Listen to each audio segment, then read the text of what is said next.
Աստված հավատարիմ է, Դեյվիդ Վիլկերսոն, օր հունիսի 9։ Ճանաչել Աստծուն։ Պատրաստվում եմ ամբողջ լրջությամբ անել մի ցնցող հայտարարություն։ Ես իսկապես չեմ ճանաչում Աստծուն։ Դա նշանակում է, որ ես չեմ ճանաչում նրան այնպես, ինչպես նա է ուզում, որ ես ճանաչեմ նրան։ Ես սա գիտեմ, որովհետև Սուրբ Հոգին սիրով շշնջաց դա ինձ. Դեյվիդ,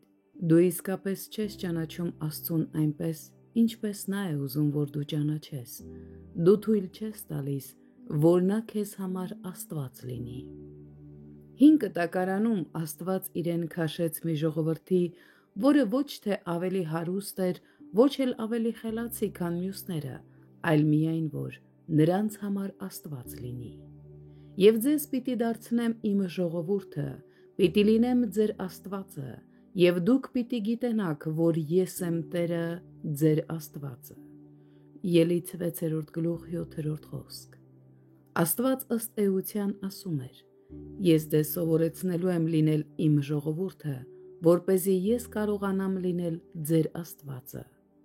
Տերը կրկին ու կրկին հայտնում էր իրեն իր ժողովրդին։ Նա հրեշտակներ էր ուղարկում,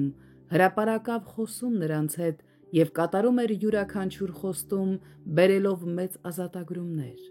Այնուամենայնիվ, 40 տարվա հրաշքներից, նշաններից և հայտնություններից հետո Աստծո գնահատականն իր ժողովրդին հետևյալն էր. Դուք ինձ չեք ճանաչում և իմ ճանապարհները չգիտեք։ Աստված միշտ փնտրում է մարդկանց, ովքեր թույլ կտան իրեն լինել իրենց համար Աստված հասցնելով այն վիճակին, որ նրանք իսկապես ճանաչեն իրեն։ Մենք վստահում ենք Աստծուն մեր կյանքի մեծ փուլերում, բայց մեր հավատքը միշտ ունի իր սահմաններն ու սահմանափակումները։ Դա պայմանավորված է նրանով, որ մենք չգիտենք Աստծո ճանապարհները, նրա բնույթն ու բնավորությունը, հատկապես նրա սիրելի զավակների նկատմամբ։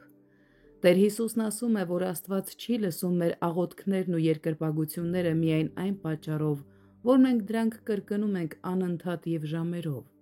Դա այն երեխայի աղոթքային վերաբերմունքը չէ, ով գիտի, որ իր հայրը սիրում է իրեն։ Հնարավոր է աղոթել, ծոմ պահել, արդար գործեր անել, բայց միևնույն է, չհասնել այն վիճակին, որ ցանկանանք ճանաչել մեր Հոր բնույթը և հասկանալ նրա ճանապարհները։ Աստծո ճանապարհները ճանաչելու համար դուք պետք է շատ ժամանակ անցկացնեք նրա հետ աղոթքի մեջ։ Սակայն աղոթքը պետք է նաև ներառի որակյալ ժամանակ, որի ընթացքում մենք թույլ ենք տալիս Աստծուն լինել մեր Աստվածը, և մենք յուրաքանչյուր կարիք ու խնդրանք դնում ենք նրա ձեռքերի մեջ ու թողնում այն այնտեղ։ Այսպիսին է երեխայի և հոր միջև եղած հարաբերությունները։